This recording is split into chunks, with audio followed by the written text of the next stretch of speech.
혹시 은행 문턱이 높다고 느껴본 적 있으세요? 기존 금융 시스템에서 좀 소외됐던 사람들을 위해서 기술이 어떻게 새로운 문을 열어주고 있는지 오늘 그 흥미로운 이야기를 좀 해보려고 합니다. 네, 오늘 다룰 두 기업이 바로 그 대표적인 사례죠. 맞아요. 금융 서비스의 민주화를 외치는 두 핀테크 기업, 차임하고 업스타트. 이 두 회사에 대해 아주 깊이 파헤쳐 볼 텐데요. 둘 다 저소득층 소비자를 돕는다는 공통점이 있는데 접근 방식은 완전히 정반대거든요. 바로 그 점이 재밌는 것 같아요. 그래서 오늘은 두 회사의 비즈니스 모델은 뭐고 돈은 어떻게 버는지 그리고 최근 실적부터 미래 전망까지 한번 꼼꼼하게 뜯어보겠습니다. 네, 그래서 어떤 기업이 더 흥미로운 기회를 가지고 있는지 그 근거는 뭔지 명확하게 이해하는 게 오늘의 목표라고 할 수 있겠네요. 좋습니다. 그럼 차근차근 살펴보죠. 먼저 차임부터 시작해 볼까요? 수수료 없는 디지털 은행 서비스로 인기를 엄청 끌고 있다는데 정확히 어떤 회사인가요? 근데 재밌는 게 뭐냐면 차임이 스스로를 은행이라고 부르지는 않아요. 아, 그래요? 은행이 아니면 뭐죠? 그 FDIC 보험 적용되는 예를 들면 뱅코프 은행이나 스트라이드 은행 같은 것들이랑 제휴를 해서요. 일종의 금융 플랫폼이라고 보시면 돼요. 아하, 플랫폼이군요. 직접 은행업을 하는 게 아니라 기존 은행이랑 손잡고 기술로 편리한 금융 서비스를 제공한다? 이런 거군요. 정확합니다. 핵심 서비스는 수수료가 아예 없는 당좌 예금이랑 저축 계좌, 그리고 갑자기 돈이 필요할 때 유용한 초과 인출 방지 기능이나 급여를 며칠 먼저 땡겨받을 수 있는 그런 선지급 서비스 같은 것들이에요. 카드를 발급해주기도 하나요? 그럼요. 비자 직불 카드를 발급해주고요. 또 이제 막 신용기록을 쌓기 시작하는 사회 초년생 같은 분들을 위한 신용카드도 제공하고요. 아, 그리고 미국 전역에 있는 5만 개가 넘는 ATM에서 수수료 없이 현금을 뽑을 수 있다는 것도 아주 큰 장점이죠. 그렇다면 어떤 사람들이 차임의 서비스를 가장 유용하게 쓸지 대충 그림이 그려지네요. 바로 그 지점이 핵심이에요. 전통적인 은행에서 계좌 열려면 최소 예치금을 얼마 이상 넣어야 하는 그런 조건들이 있잖아요. 네, 있죠. 그런 조건을 맞추기 어려운 저소득층 소비자들이 주 타겟인 거죠. 수수료 없이 계좌를 유지할 수 있다는 점, 그리고 특히 그 급여 선지급 기능은 정말 월급날만 손꼽아 기다리는 분들한테는 가뭄의 단비 같은 기능이거든요. 듣고 보니 정말 꼭 필요한 서비스랍긴 한데요. 근데 한편으로는 이런 급여 선지급 같은 기능이 오히려 사람들을 더 근시안적인 소비 습관에 빠지게 할 위험은 없을까요? 아주 날카로운 지적이세요. 실제로 그런 우려도 존재해요. 단기적인 유동성은 해결해주지만 장기적인 재무 계획을 세우는 데는 방해가 될 수 있다는 비판이죠. 그렇죠. 하지만 차임의 입장은 좀 다릅니다. 당장 이번 주에 식료품을 사거나 공과금을 내야 하는 사람들한테는 이런 기능이 생존에 필수적이라는 거예요. 또 신용 점수를 점진적으로 쌓을 수 있도록 돕는 기능도 제공하면서 장기적인 금융 공강도 고려하고 있다고 하고요. 그렇군요. 양면성이 있네요. 근데 이렇게 수수료를 다 없애주면 도대체 수익은 어디서 나는 건가요? 이게 제일 궁금한데요. 주 수익원은 스와이프 수수료라는 겁니다. 스와이프 수수료요? 네, 전문 용어로는 교환 수수료라고 하는데요. 고객이 차임의 비자 카드로 물건을 살 때마다 그 가게, 즉 가맹점은 카드사에 결제 수수료를 내거든요. 차임은 그 수수료의 일부를 비자로부터 나눠받는 구조예요. 고객한테는 직접 돈을 안 받고 결제가 일어나는 과정에서 자연스럽게 수익을 내는 거군요. 맞습니다. 자, 그럼 실제 성과가 어떤지 숫자를 좀 들여다보죠. 이 모델이 정말 돈이 되는지 궁금하네요. 성장과 우려가 공존하는 모습이에요. 우선 긍정적인 면을 보면 2024년까지는 정말 대단했어요.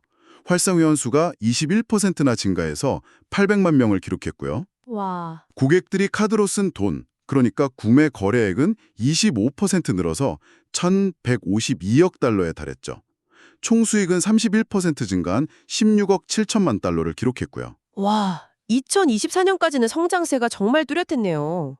근데 우려되는 지표가 있다는 건 2025년에 들어서면서 상황이 좀 달라졌다는 뜻이겠죠. 네, 맞아요. 2025년 3분기까지 활성 회원은 910만 명으로 늘긴 했는데 이상하게도 분기별 구매 거래액은 오히려 감소세를 보였어요. 그리고 회원 한 명당 벌어들이는 평균 수익, 즉 ARPM도 2분기에 줄었다가 3분기에는 정체 상태를 보였고요. 잠깐만요. ARPM이라고 하셨는데 그게 정확히 어떤 지표인가요? Average Revenue Per 뭐의 약자인가요? 네. 좋은 질문이에요. Average Revenue Per Active Member의 약자입니다. 말 그대로 활성회원 한 명당 평균적으로 얼마의 수익을 내는지는 보여주는 지표죠. 아하. 이 수치가 정체되거나 감소한다는 건 회원은 늘어나는데 그 회원들이 예전만큼 돈을 안 쓰거나 혹으로 수익성이 낮은 서비스를 더 많이 이용하고 있다는 신호일 수 있어요. 성장세가 둔화된 특별한 이유가 있을까요? 차임 내부적으로는 이렇게 설명해요. 매년 1분기에 미국 세금 환급 시즌이라 사람들이 돈을 많이 쓰는데 그 시기랑 비교되면서 나타나는 계절적 현상이다. 일시적이라는 거군요. 네. 하지만 더 근본적으로는 거시경제의 역풍, 그러니까 전반적인 경기 둔화가 압박을 가한 것으로 보여요. 사람들이 허리띠를 졸라매기 시작하면 소비 기반인 스와이프 수수료에 전적으로 의존하는 차임의 모델은 타격을 받을 수밖에 없으니까요. 결국 차임의 운명은 사람들의 소비 심리에 직접적으로 달려있다 이렇게 볼 수 있겠네요. 그럼에도 불구하고 미래 전망은 긍정적인 편이라고요? 네. 분석가들은 2025년 전체로는 매출이 30% 증가한 21억 7천만 달러를 기록하고 조정 EBITDA가 흑자로 전환될 거라고 예상해요. 2026년에는 매출이 21% 더 성장하고 조정 EBITDA는 거의 3배 가까이 늘어날 걸로 보고 있고요. 거기서 말씀하신 조정 EBITDA라는 게 정확히 어떤 의미인가요? 회사의 실제 현금 창출 능력을 보여주는 지표라고 봐도 될까요? 네, 거의 비슷해요. 세금이나 이자, 감가상각비 같은 뭐랄까 회계적인 비용들을 다 제외하고 순수하게 영업활동으로 얼마나 현금을 버는지를 보여주는 지표거든요. 기술 기업들이 실제 사업의 건강 상태를 보여주기 위해 자주 사용하죠. 아하. 이게 흑자로 전환된다는 건 마케팅 같은 단기적인 투자를 빼면 사업의 본질 자체는 돈을 벌기 시작했다는 아주 긍정적인 신호로 해석할 수 있습니다. 단기적인 투자가 거시경제 환경이 좀 개선되면서 결국 성과를 낼 거라는 낙관적인 전망이 우세한 거죠. 알겠습니다. 그러니까 차임은 기본적으로 사람들이 지갑을 열 때마다 돈을 버는 소비 기반의 모델이군요. 그런데 같은 고객층을 공략하면서 정반대로 빚, 즉 대출을 집중하는 회사가 있다는 게 참 흥미로워요. 완전히 다른 철학 같은데요. 업스타트 이야기로 넘어가 보죠. 이 회사는 뭐가 다른가요? 여기서 가장 흥미로운 지점은 업스타트가 직접 대출을 해주지 않는다는 거예요. 그럼요. 은행이나 신용조합, 자동차 대리점 같은 금융기관들을 위한 AI 기반의 대출 중개 시장 역할을 합니다. 아, 대출을 심사하고 연결해주는 플랫폼이라는 거군요. 거기서 AI는 어떤 역할을 하는 건데요? 바로 그 AI가 업스타트의 모든 것이라고 할 수 있습니다.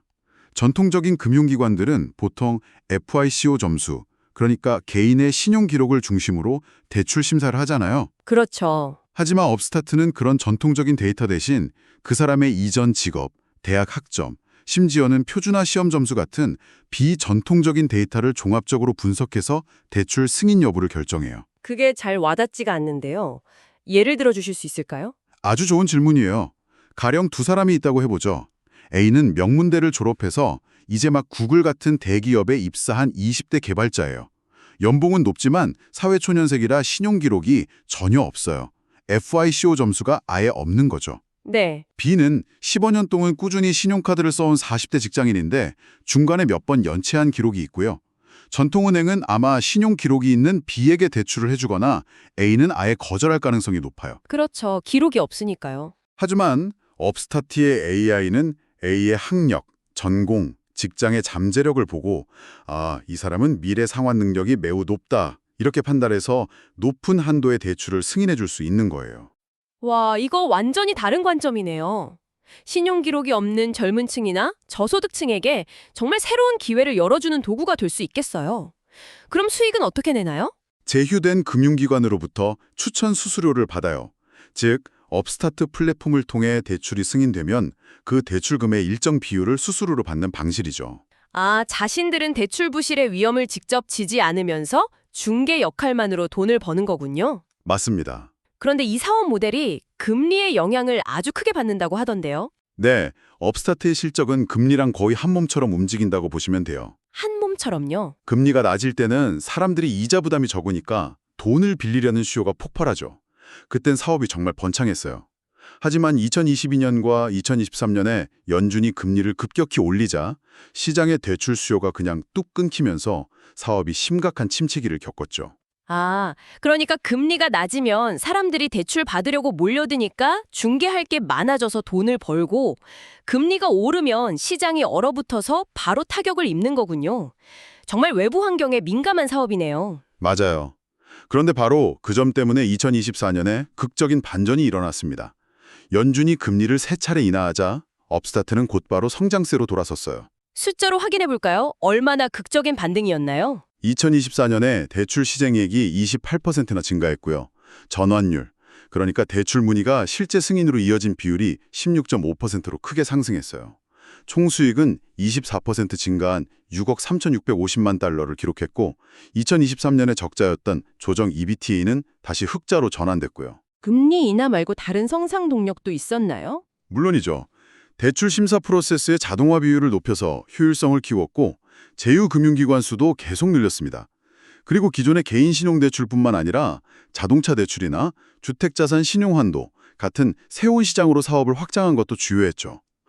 또 한 가지 중요한 전략은 리스크를 줄이기 위해 상대적으로 신용도가 높은 초우량 등급의 대출자 확보에도 노력을 기울였다는 점이에요. 그렇다면 향후 전망은 금리 인하에 대한 기대감이 아주 크게 반영되어 있겠군요. 정확합니다. 올해 연준이 금리를 2차례 추가로 인하한 것이 강력한 순풍으로 작용할 전망이거든요. 이걸 바탕으로 2025년에는 매출이 63% 성장하고 조정 EPSDA는 무려 2066% 급증할 것으로 예상돼요. 잠깐만요.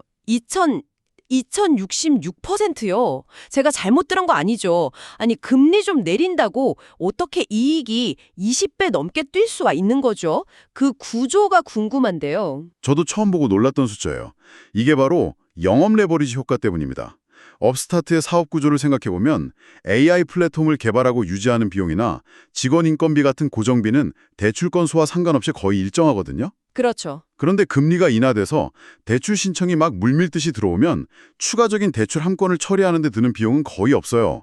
그러니 늘어나는 매출의 대부분이 그대로 이익으로 잡히는 거예요. 그래서 매출이 63% 늘어날 때 이익은 2000% 넘게 폭증할 수 있는 거죠. 와, 정말 엄청나네요. 외부 환경만 받쳐주면 이익이 말 그대로 폭발적으로 증가하는 구조군요. 자, 그럼 이 모든 정보를 종합해 볼 시간입니다. 비슷한 고객층을 공략지만 전혀 다른 방식으로 접근하는 두 회사, 직접 비교해 보면 어떨까요? 결국 이 모든 것을 더 큰 그림으로 연결해 보면 가치평가, 즉 밸류에이션이 중요해져요. 현재 기업 가치를 보면 차임은 83억 5천만 달러로 평가받고 있어요. 이게 내년 예상 조정 에비타의 26배에 해당하는 수준입니다. 26배요. 반면에 업스타트는 53억 8천만 달러의 기업 가치를 가지는데 내년 예상 조정 에비타의 16배 수준에서 거래되고 있고요.